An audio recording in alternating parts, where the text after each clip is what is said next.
back to another video of Cutthroat Casters, and today we are going to be going after perch. That's what I'm talking about. First fish on the ice already.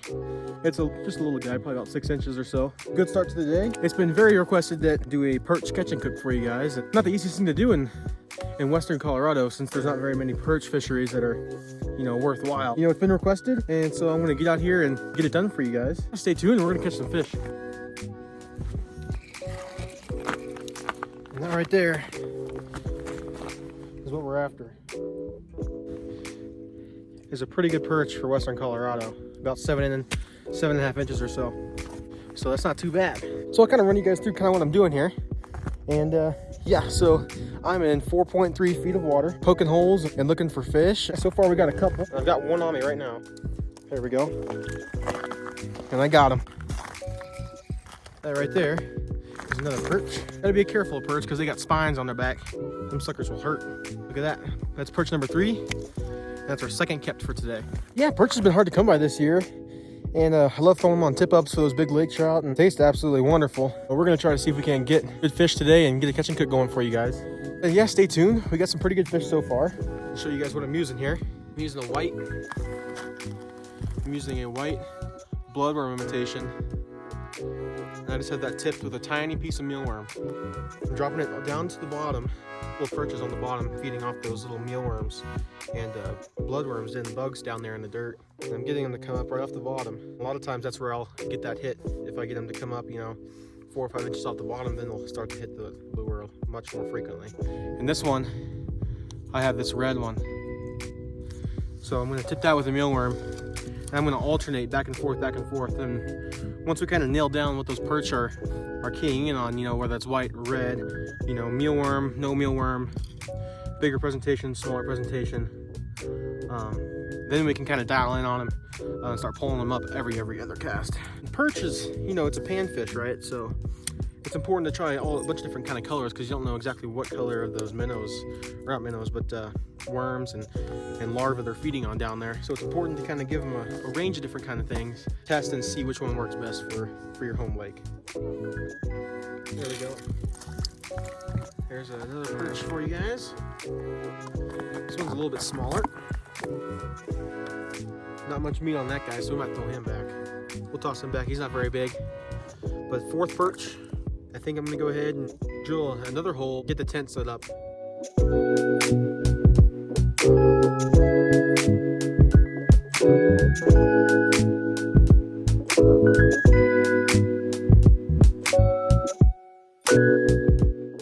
All right, we got everything set up, and let's hop in there and catch some more. Just got one from down there. It's probably the biggest one of the day. I know, but there you go.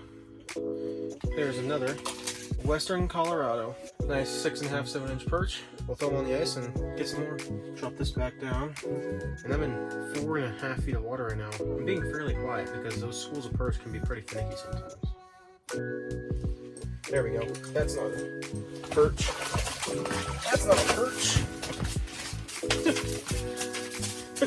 I was like, holy smokes, that perch is giant. The little rainbow. If that sucker was a perch, I would not be quiet. I wouldn't care.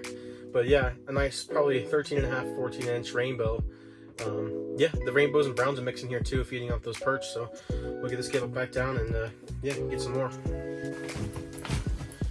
Got another little guy. Not too bad. We'll toss him back.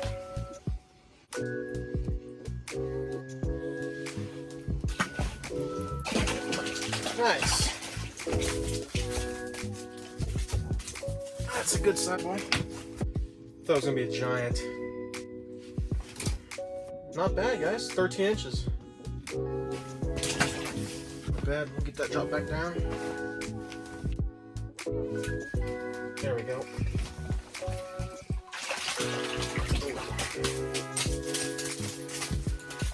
Nice rainbow. This is a male. Tell by the coloring on that guy. Get this popped out. A lot of rainbows coming through here. A lot of perch. But yeah, we just started. That's a nice fish.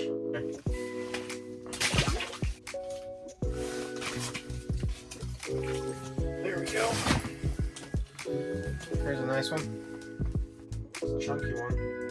Get that mealworm back out. There we go. Not a bad rig. The little perch. He hit on the red one. But probably about 7 inches or so. Not bad.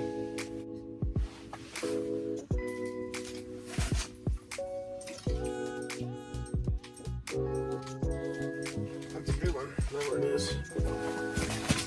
Big boat just came through and smashed it. Probably 17, 18. Let's get back. It slowed down just a little bit. Gotten 6 perch so far, thrown back. No, we've gotten 7 perch so far. Thrown back 3. We've got 4 on the ice, and I want 1 more big one before we can head out of here, go home, and make some delicious fried perch. There we go. Nice perch.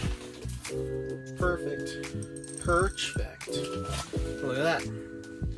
Nice little last perch to polish off the day. There we go. Nice little perch, buddy. And yeah, he's gonna be good in the deep fry. I sat around for a little bit longer to see if we couldn't catch anything else, and I'm not having too many marks come through and not too many bites, so I think I'm gonna go ahead and pack up. Stay tuned and we'll get home, go to the grocery store, and then yeah, go home and cook us some perch. It's gonna be delicious. Stay tuned.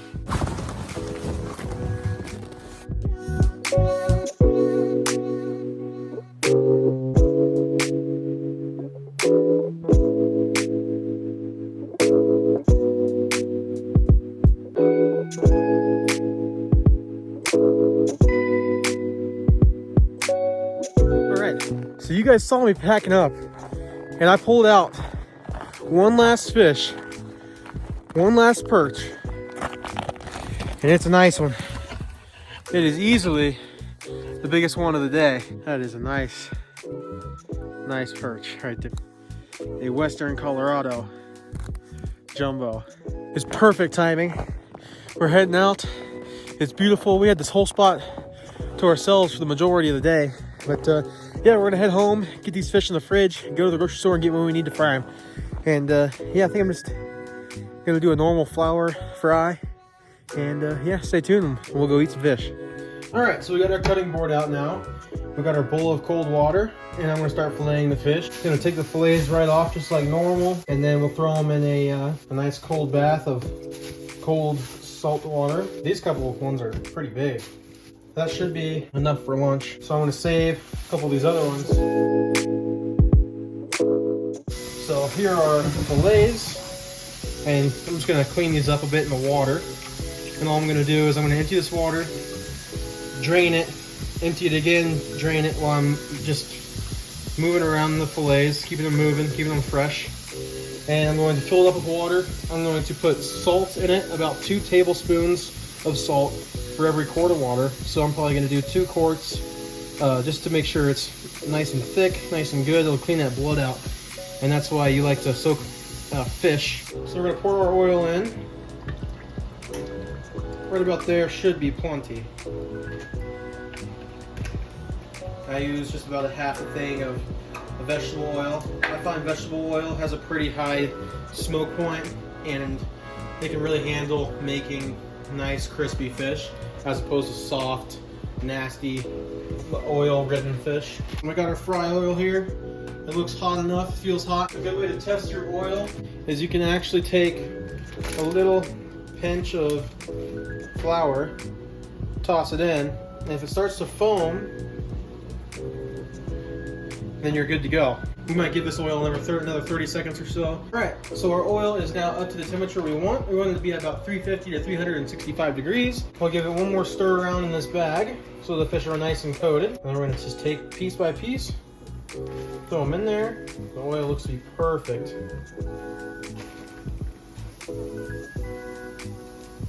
And we're just gonna drop all these guys right in that hot frying oil.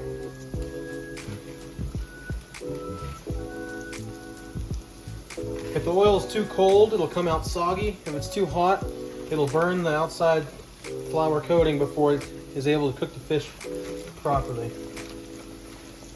And I don't have much fish, so I'm just gonna go ahead and throw all the pieces I have in there. I'm not too worried about it getting cooled down. Got that frying. Oh, that's frying. I went ahead and I prepped a paper towel holder just sort of put the fish, and it'll drain that oil off as soon as the fish is done. It'll be nice and delicious and crispy.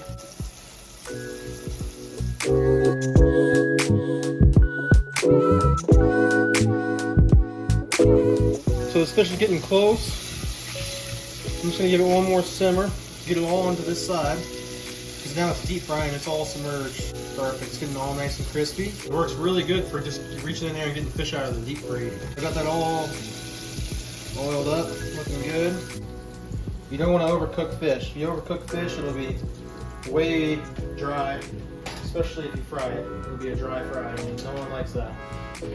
So this fish is all nice and fried up. Give it a nice shake, separate the pieces. Just give her a light pat, nothing too crazy. And yeah, we're gonna let this cool, and we'll be back in a couple minutes to try it and give you guys our review on the perch. Awesome. So we got our fish cooled off, dried off from that oil. It looks absolutely delicious. But yeah, fried perch, catch and cook. We're gonna try it and see how it is.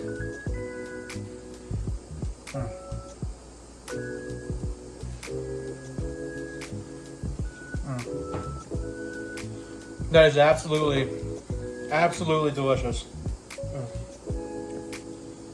Man, perch, you can't go wrong. Perch is just so good.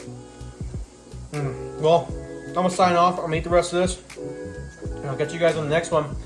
If you guys like the perch fishing or the catch and cook style videos, just let me know, leave a comment. If you guys want me to see anything else or want me to do something else, then guys feel free and leave a comment, like the video, and subscribe if you like the video. And yeah, I appreciate you guys. And yeah, I had a lot of fun making this video, and heck yeah, I can't wait to get back out there and keep casting. I'll see you guys later.